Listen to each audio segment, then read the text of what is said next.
Many years ago, I started off poor. I started off broke. I started off pretty stupid. And over the years, I began to study the subject of success. And I had one simple idea that came upon me in my late teens, and I think it was the most important idea that I've ever had. And it was simply this, that if you study successful people and you do what they do, you'll be more successful. And if you study unsuccessful people and you avoid doing what they do, then you will not be a failure. And what I want to talk to you about tonight is some of the principles that I've discovered in over 20 years of research. I have studied successful men and women. I have read biographies and autobiographies. I have looked at the characteristics and principles of them. I've studied philosophy and economics and religion and psychology and metaphysics. And I've come to 10 key qualities. Now there may be more and there may be less, but I find that each of these 10 qualities that successful men and women have, that if you have these 10 qualities, there's nothing in the world that can stop you from being an outstanding success. So let's talk about these principles. The first principle is clarity. So it means clarity of thinking. It means thinking clearly, and it extends from thinking clearly to a series of other things. With regard to clarity, it means the ability to determine exactly what it is that you want to be, have, or do in life. And the more I study successful men and women, the more I find that every single one of them, the top 5%, are very clear about where it is they're going and what it is they want to accomplish. And when I look at unsuccessful men and women, or men and women who seem to be unhappy and floundering, I find that almost invariably they have a very, very limited sense of direction, sometimes no sense of direction at all. As they say, if you don't know where you're going, any road will take you there. If you do not have clear, specific goals for your life, you are doomed forever to work for people who do. And that seems to be the case. And yet only 5% of people have goals. So the key starting point with regard to clarity is to know where it is you're going and what it is you want to be and what it is you want to have and what it is you want to do. The second key with regard to clarity is decisiveness. Be decisive. I've never met a successful person who was indecisive, and I've never met a failure who was decisive. Be decisive. Develop the characteristic and quality of decisiveness. We know that the reason why we are indecisive is because we're afraid of making a mistake. But the terrible thing is that the way that we think becomes a habit, and the habit of indecisiveness can condemn us to failure. We can be talented and intelligent and ambitious, but if we cannot make the hard decisions in our life, and if we cannot make decisions readily, then what happens is we always have to work for people who do make decisions readily. Now, the interesting thing about decisions is that about 80% of decisions should be made the first time they come up. And if you make decisions every single time they come up, sooner or later you will develop the habit of decisiveness. You'll be very clear about what it is you want, and it's easy to make decisions if you know what it is you want to accomplish. And the difference between successes and failures is not that successful people make right decisions, it is that successful people make their decisions right. The third point under clarity is to have a vision for yourself and a vision for your life. The key to having a vision is to have a dream. They say in the song, you've got to have a dream if you want to make a dream come true. And you can fulfill your dreams. All the great movers and shakers throughout all of history have been dreamers. They've been people with dreams. They've been people with visions. All leaders have vision. In the book of Solomon it says, where there is no vision, the people perish. And the metaphysical meaning of that is that where people lack vision, they perish inside because they lose the excitement and the thrill of life. If the best way to predict the future is to create it, which means to have a vision, and even though the vision is in the air or the sky, then build a foundation under your dreams. And when you see men and women who rise from poverty and obscurity to fame and renown, you invariably see someone who had a vision of what they could be and have and do that was far beyond what they were. Every one of us has had an experience. At one time when we were small, we had a vision of being grown up and having our own cars. And as we grew older, we had a vision of having our own homes and our own families. The problem is that our goals are set so low that even when we do achieve them, they don't turn us on. They don't fill us with enthusiasm. So dream big dreams. The second letter of the 10 is competence. And this is a discovery that I made a couple of years ago, and it just staggered me because I've been studying success for years. And then there's the book In Search of Excellence, and then there's The Pursuit of Excellence, and then there's Refinding Excellence and Losing Excellence, and all the excellence books. And I sat down and looked at this whole concept of excellence, and I saw something that I hadn't noticed. It's almost like something brought to the surface of your mind. I noticed that every single man or woman that I had studied who had achieved any kind of success in any field whatsoever had done it after they had made a commitment to becoming excellent in that field. And I began to look, and I began to compare, and I began to talk to people, and I speak to thousands of people virtually every month. I found that I never found a single person who was successful who was not excellent at what they did. That competence The commitment to becoming excellent in your chosen field is an indispensable prerequisite for success, that if you are not good at what you do, you haven't got a chance in our competitive society unless you win the lottery. And only the top 5 or 10% are excellent. You must commit yourself to excellence. You must commit yourself to becoming the best. And the wonderful thing is that excellence is a journey. It's not a destination. You never get there. Complacency and satisfaction are the key enemies of excellence. But once you commit yourself to becoming excellent, the whole world opens up for you. A very important point of excellence is just means simply this: do your best every time out and always strive to do it better. Excellence yields opportunities, because when you become good, you open up. It's almost like the Red Sea of opportunity opens up in front of you. When you become excellent, you come to the attention of people, and people try to get you, and they give you more responsibilities and more opportunities. You see, when we do something well, it gives us a feeling of self-esteem and pride. We feel like a winner. But if we do things in an average way, it doesn't give us anything. That's why the companies that have committed to excellence are not hundreds of percent better in any given area. What they are is they are 1 or 2% better in 100 different areas. That's the key. You see, you don't have to be a quantum leap different from somebody else. You just have to be a little tiny bit different in the critical areas that make a difference. And you can achieve that simply by making it a goal, setting it as a goal, and working on it. You can become anything that you want to become. The harder you work, the better you get. The average self-made millionaire in America works 12 to 13 hours a day, works about 60 to 65 hours a week. I'll tell you this with regard to hard work, that in our society, you only work 8 hours a day for survival. Everything over 8 hours is for success. And if you're only working 8 hours a day, you're in trouble. If you're only working 8 hours a day, you better have a rich uncle, or you better have somebody else who's going to take care of you, because 8 hours a day only gets you survival in our society. Because it's so competitive that somebody else is working 9, they've got an edge on you. Somebody else is working 10, they've got a bigger edge on you. Every hour over 8 that you invest is an investment in your future, is an investment in your success. And if you put in the hours over 8, whether it's studying or reading or working, if you put in the hours, it will pay off, and it will pay off in spades. It's like throwing seed in the ground. When you throw a seed in the ground, the plant that comes up is not just one seed, it's hundreds of seeds. There's a crop that you put in, but you must put the seed in the ground first. The next letter, C, stands for concentration. Concentration. I think that the ability to focus and concentration are the two keys to success in life. You see, in life, there's never enough time to do everything, but there's always enough time to do the important things. Instead of doing what is fun and easy, which is what most people do, you know what they do? They make a list of everything they have to do, and then they start at the bottom of the list and they work on the irrelevant things. At the end of the day, they haven't got anything done. Successful people, peak performers, concentrate on the top items, and remember, anything other than working on the top items on your list is a waste of your time. And time management is not just time management is life management. You can do anything you want with your life if you'll manage your time properly. We all have the same 24 hours a day, and the ability to concentrate, to discipline yourself, to use willpower and perseverance, to concentrate on one thing at a time is a quality of all success. Nothing great has ever been accomplished without the ability to concentrate single-mindedly on one thing at a time.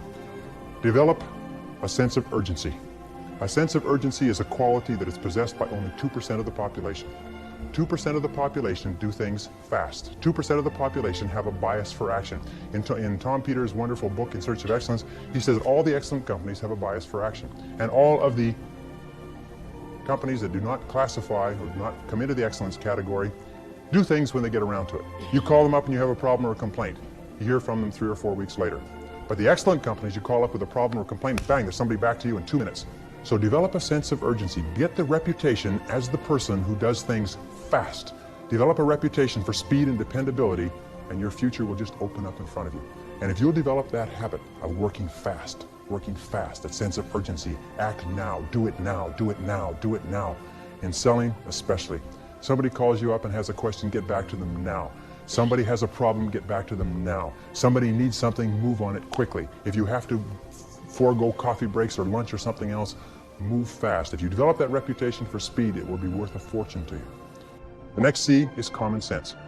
You can train your mind to have common sense. You can train your mind to think things through before acting. In my experience, action without thinking is the cause of every failure. Action without thinking is the cause of every failure. And common sense comes from taking the time to think things through before you act. Listen to your intuition. Your intuition is one of the best guides that you possibly have. Learn from your setbacks. This is one of the characteristics of high-performing men and women, is that every single time they have a problem or a difficulty, they sit back and they dissect it and they learn everything possible from it. They try to develop general principles. From each setback, they say, what is the valuable lesson I can learn? So you take a look at everything that has happened to you, take a look at the very most difficult experience that you're in right now, and ask yourself, what is the most valuable lesson I can learn from this experience? And believe me, if you look for the lesson, in the Bible it says, seek and ye shall find. It doesn't say seek and occasionally you might find something. It says seek and ye shall find. If you look for the valuable lesson or the seed of an equal or greater advantage or benefit in every difficulty, you will find it. Number 5, C, is creativity. Tap your creative potential. Accept the fact that every single human being is a genius, and all successful men and women are creative. They're creative in that they respond to their world differently. They ask questions, they're flexible, they're curious. You know what, the hallmark of creativity is curiosity. And I find that the smartest people of all, the ones that have the greatest education and the most experience, are the ones who ask the most questions.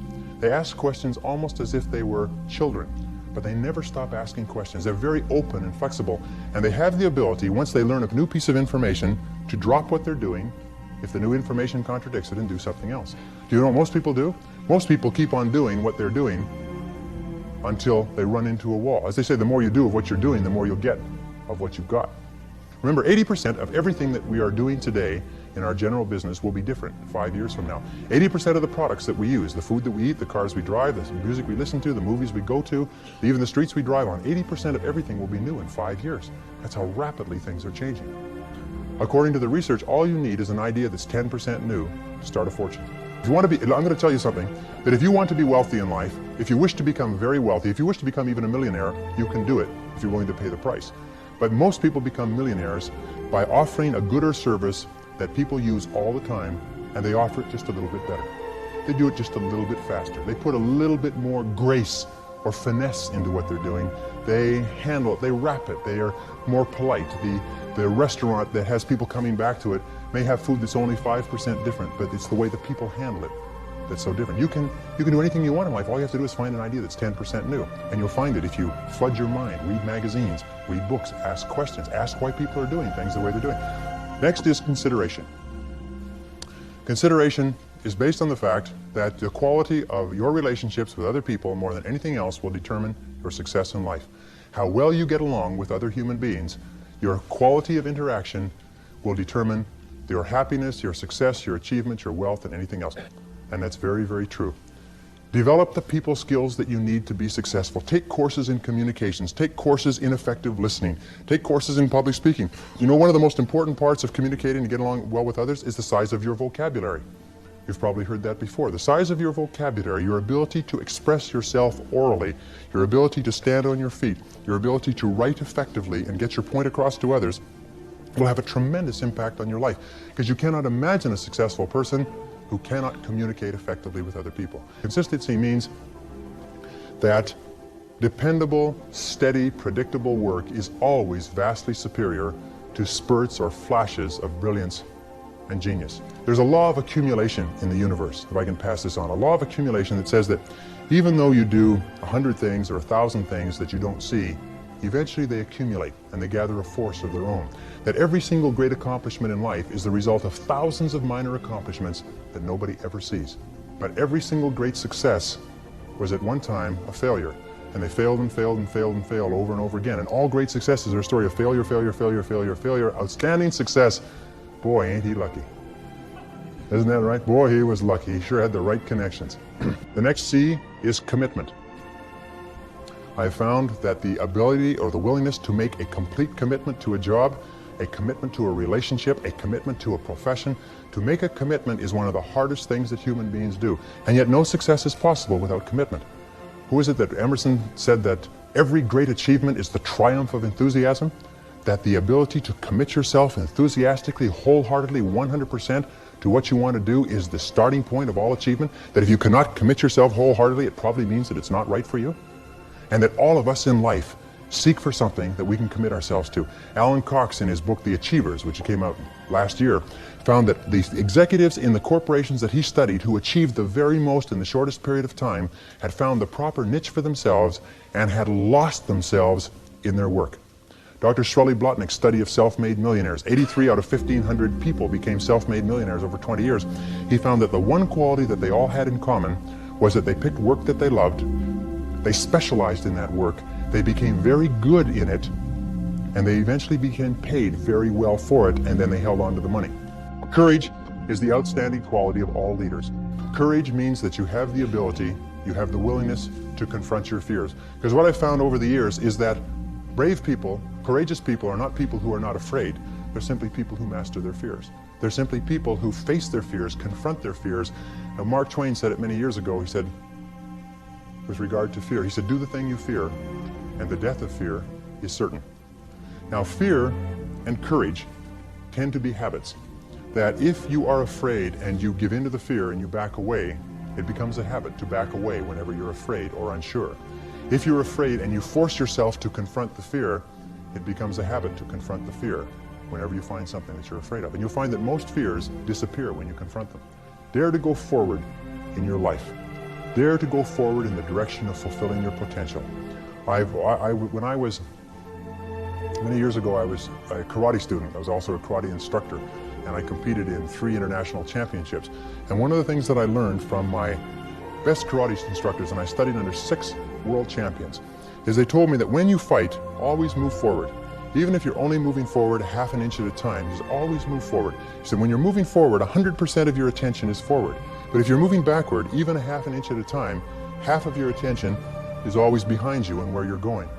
So always move forward, always dare to go forward. Whenever you have a choice of either staying still and playing it safe or moving forward, move forward. Not because you'll necessarily succeed every time, because it reinforces and cements the habit of moving forward.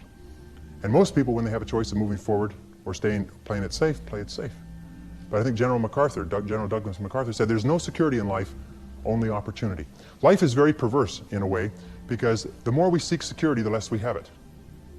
And the more we seek opportunity, the more we have security. In my experience, the fear of failure is the greatest single reason for failure in adult life. The fear of failure, the fear of making a mistake, of losing our money, our time, our effort, is what paralyzes us and holds us back. But the fear of failure is a habit which can be counteracted by the habit of courage. You know, the best quality in the world that you can develop, and I give it to you because I made it my life's habit to develop this quality. I hope I've got it, but I don't know for sure. But the quality is to develop the quality of being unstoppable. Develop the quality of being unstoppable. Say in yourself that no matter what life throws at me, it'll never stop me. No matter how rough it gets, I will never quit, and nothing will ever stop me. Make the decision that you can be tired, you can be worn out, but nothing is ever going to stop you. That's a wonderful decision, because then no matter what life throws at you, you pick yourself up and you say, okay, give it your best shot, as Fonzie says. Nothing is going to stop you. It's a wonderful feeling. It's a wonderful feeling. It's the basis of self-esteem. Well, the last C is confidence, and confidence comes as a result. You see, confidence comes as a result. You don't get confidence out of a bottle, you don't get confidence from a pill. You can't learn confidence in a motivational seminar. You only get confidence by doing certain things over and over again that build a solid foundation within your own mind that you can do whatever you need to do, that you have what it takes to be successful. Self-doubt is the great paralyzer of all activity. We all have self-doubt. And the way we overcome that self-doubt is by doing the things that we would normally back away from. As I say, continue to move forward. Self-confidence begets great achievement. You cannot imagine a successful person with lacking self-confidence.